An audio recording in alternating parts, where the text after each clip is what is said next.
Hello, good morning everyone. And so today we will be discussing now the chapter 3 of our professional salesmanship. So chapter 3 would be the behavioral patterns of a superior salesman. Now, maybe some of you would be asking, no, as an entrepreneur, do you need to be a salesman? Of course, yes, no, especially for small businesses. Yung mga businesses that belongs to the MSME category.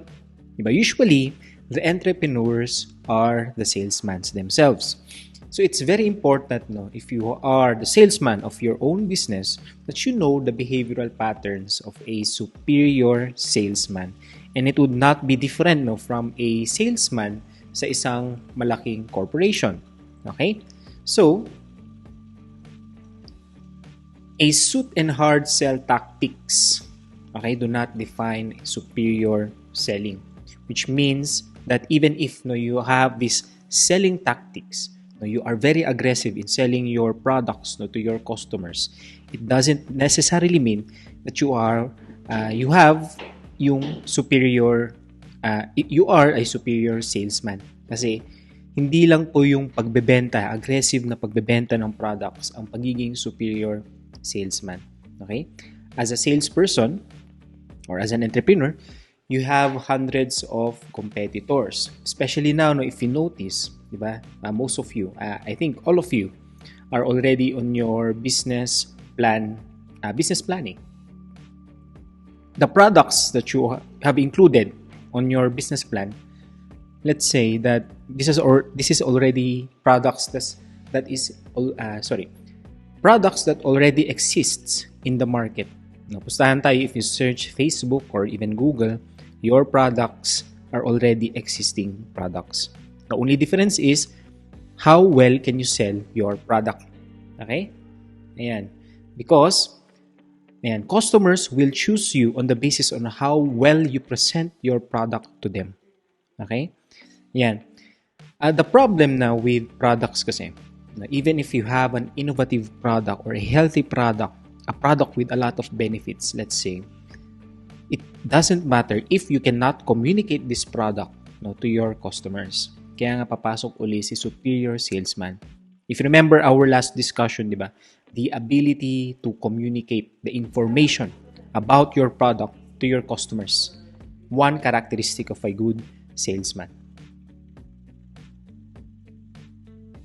A top salesperson from a company clearly has the competitive edge over other salespeople because they have the characteristics, again, we have discussed last meeting, needed to sell their products and create important relationships. Again, one very important characteristic of a superior salesman is the ability to create relationship between you, your business, and the customer.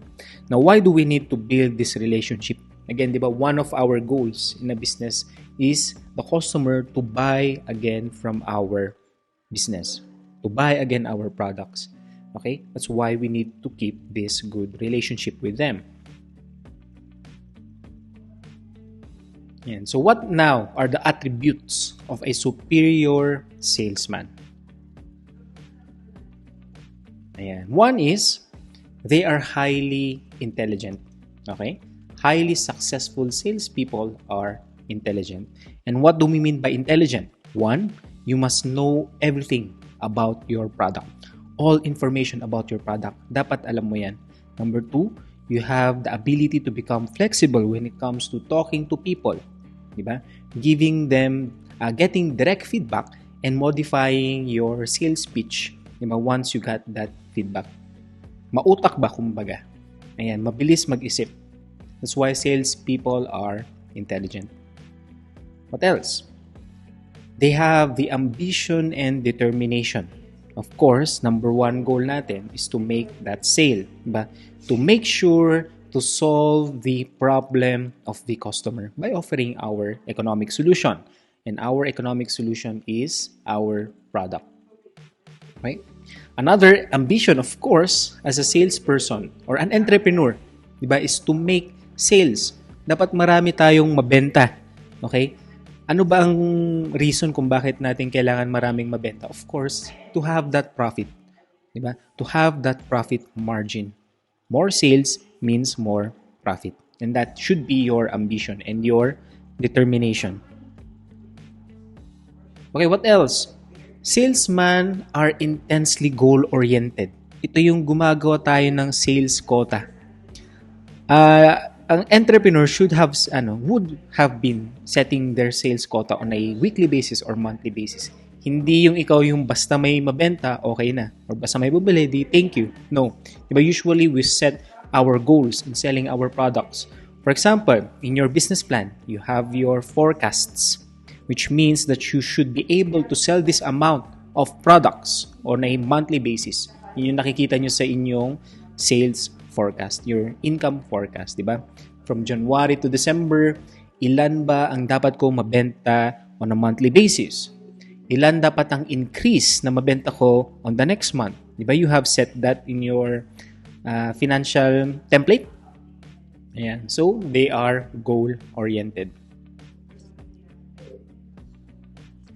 Superior salesman can easily approach strangers. Okay? That's why sometimes they say ang entrepreneur, makapal ang muka. Okay? Siyempre, you have to build relations to people you do not know. Strangers. That's why a superior salesman can easily approach anyone. Okay? Building relationships is very important. And you can build relationships with a stranger then. It's one attribute of being a salesman. What else? Successful salesperson have high energy level and enthusiastic. Confidence is very important. And you can view obstacles as challenge. Diba?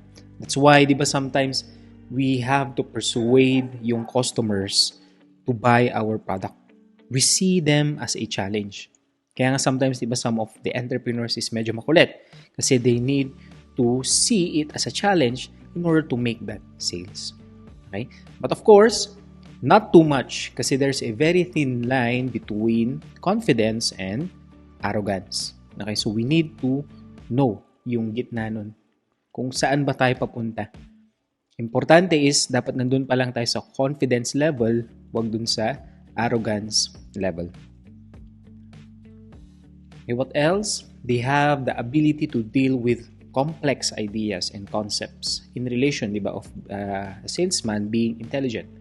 Make quick analysis and judgments, negotiate systematically and persistently, and manage organized time. These are traits that can improve sales performance.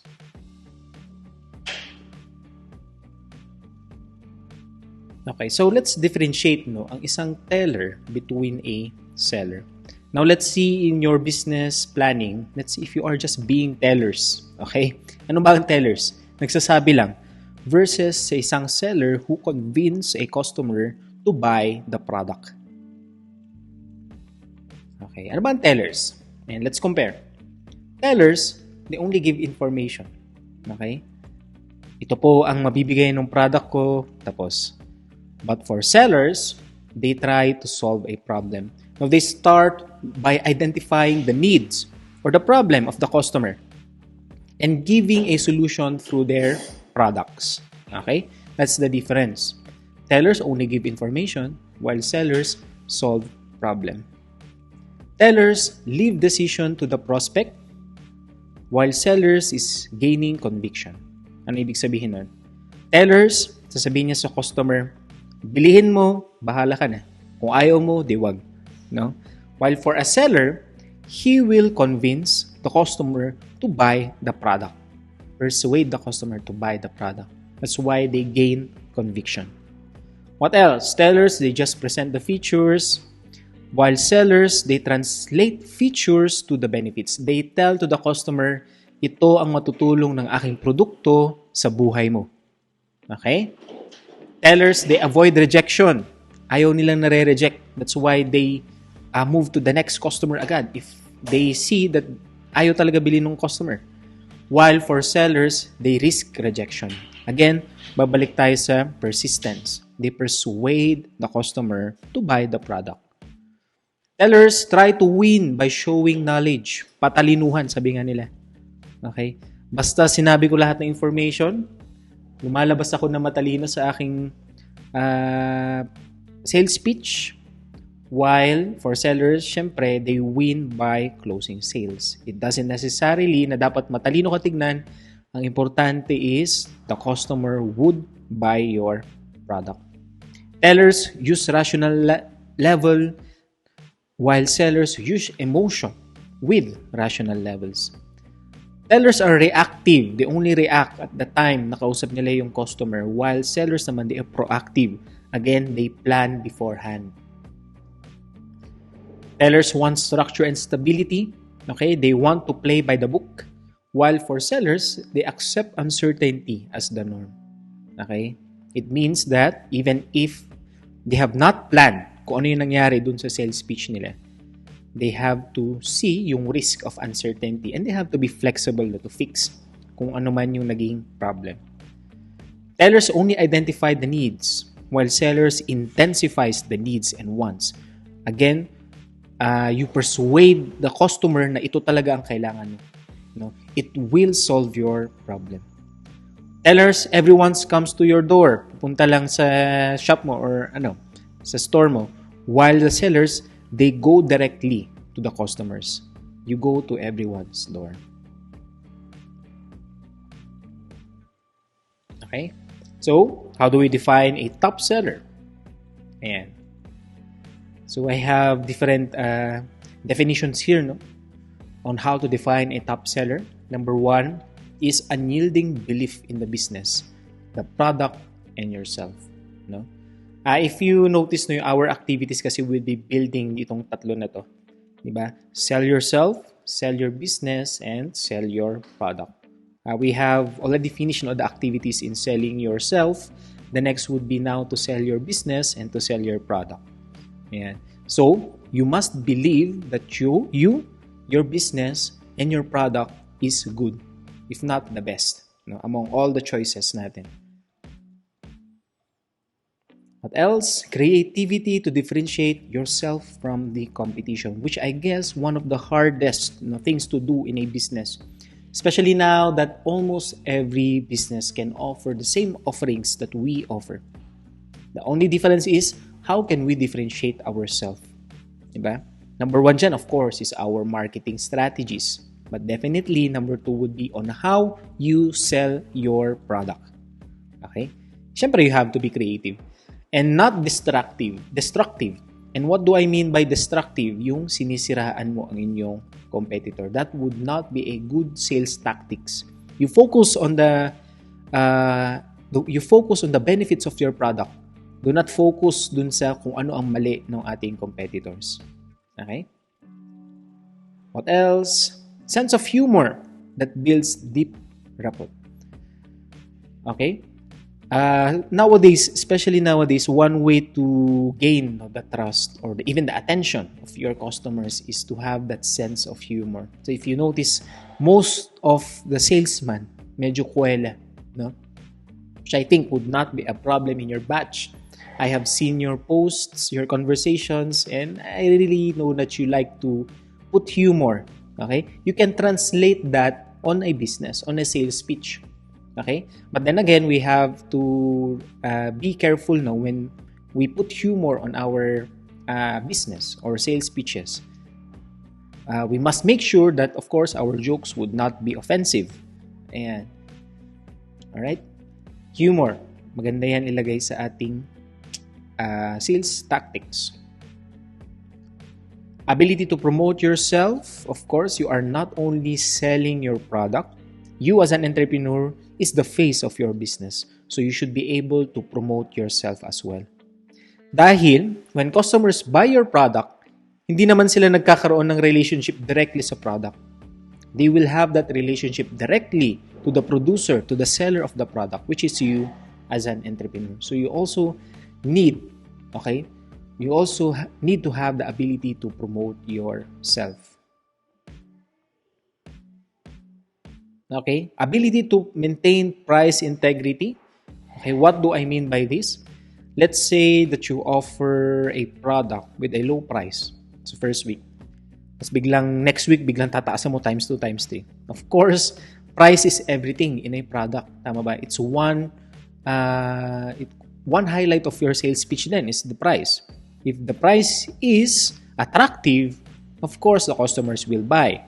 Pero kung biglang tataasan mo yung price, okay, in the following weeks or the following months, most likely, maghahanap yung customer ng alternative. So you have to be honest, no? You have to be loyal then with your price. And of course, when you set a price, make sure naman na it reflects dun sa inyong product. You do not set a high price tas yung product mo naman is low quality. Hindi mo pwede gawin yun. Okay? That is price integrity. It should well reflect your product.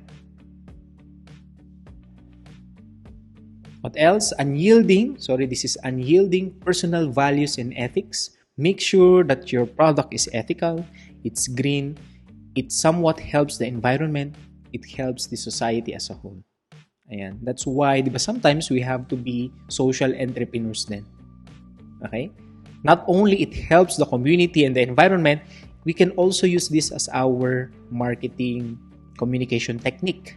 Di ba? Reliability and dependability. Okay? Once we sold our product, ano na yung next? What would be now the service? What happens if, in the case that your product is, let's say, nasira, ayan, or may mali dun sa product nyo, how can the customers reach you? Okay? Ayan, bigla ka bang mawawala pag nagkaroon ng problema sa product mo? Siyempre, you have to be reliable, you have to be dependable. Okay? It is very important ang after sales activities natin, yung ating support once the customer has already bought the product. Kasi in the case that the customer is not satisfied at hindi ka niya makontak, mabilis lang kumalat ang masamang balita in a business. No? It could ruin our reputation. Okay? Passion and desire to excel and be the best, which is already part of your entrepreneurial mindset. Diba? You have the passion on what you are doing. Okay? And of course, you have the passion to sell that product. And exciting presentation skills, which is very important, especially today, because everything is already visual. Okay? Ang customer responds to visual presentation well as compared dun sa mga letters na babasahin. That's why you have to be visual.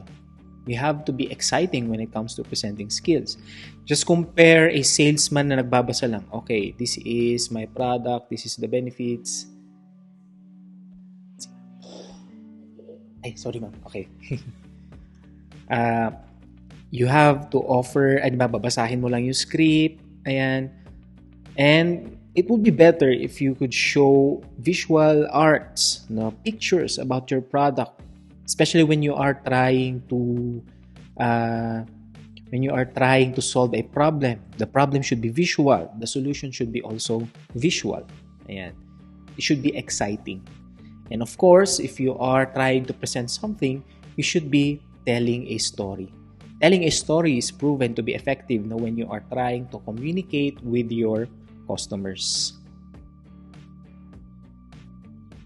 Okay? And of course, if you want to be a superior salesman, you should have the ability to generate profit. Yun naman ang purpose natin sa isang pagiging salesman, di ba? To close the deal, to create sales, and of course, to create loyal customers for them to buy again from your business, di ba? To buy your products again. Yeah, selling for the love of helping others and rather than for the love of the money. Okay, which is today still debatable. Okay, but if possible, we should also help others. Not only trying to create yung sale. Our goal again, diba, is to solve the problems by offering this solution, our product. Diba? We should focus on helping others. Kasi if you try to focus on helping others, for sure, yung profit, yung income will follow. Perpetual positive attitude and enthusiasm. not only for salesmanship, but also for being an entrepreneur. This is very important, no? To have that positive attitude in business. Your attitude would reflect, no, the flow of your business. So having a positive attitude means that having a positive outcome on your enterprise. So always have this positive attitude. And so that is part 3. Okay, again, these are my references. Okay, and once again, thank you for watching.